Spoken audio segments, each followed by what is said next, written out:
Regionale Nachrichten in 100 Sekunden. Präsentiert von der Aargauischen Kantonalbank, dem Pericenter und der HR Mohr Seinhof Garage in Rotrist. Grüezi miteinander aus dem Newsroom vom Zofiger Tagblatt zu 100 Sekunden Kurznachrichten aus der Region im Überblick.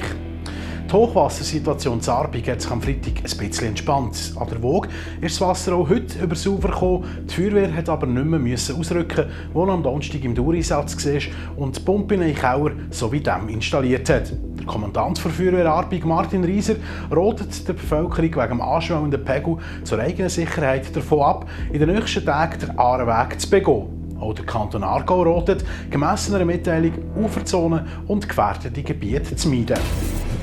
Der Eventveranstalter Rolf Arnett, der in Aarberg aufgewachsen ist nicht zu beneiden.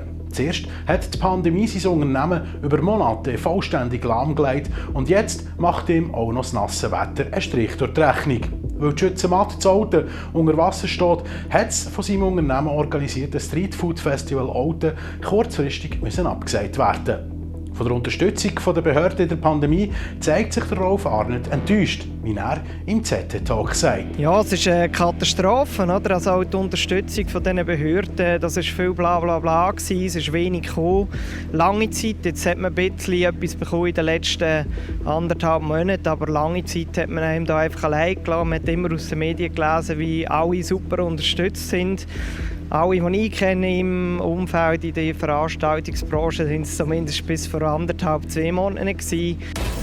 Nachdem die 7-Kämpferin Geraldine Ruckstuhl nicht für die Olympischen Spiele in Tokio selektioniert worden ist, hat sie sich jetzt zu Wort gemeldet. Die 23-jährige Athletin vom STV Altbüron hat Auskunft gegeben, wie frustrierend der Entscheid für sie ist, wie sie es verdickt verarbeitet und ob sie rückblickend etwas hätte ändern sollen. Mehr zu diesem Thema und weitere News aus der Region gibt es in der gedruckten Ausgabe vom ZT und auf zofigertagblatt.ch. Ein angenehmes Wochenende. Ade miteinander. Informiert in 100 Sekunden. Aktuelle regionale Nachrichten direkt aus dem ZT Newsroom ist Ihnen präsentiert worden von der Aargauischen Kantonalbank am richtigen Ort, vom Pericenter, alles da in Aarburg-Oftringen und der HR Mohr Seinhof Garage in Rotrist. Ihre Ford-Vertretung kompetent und sympathisch.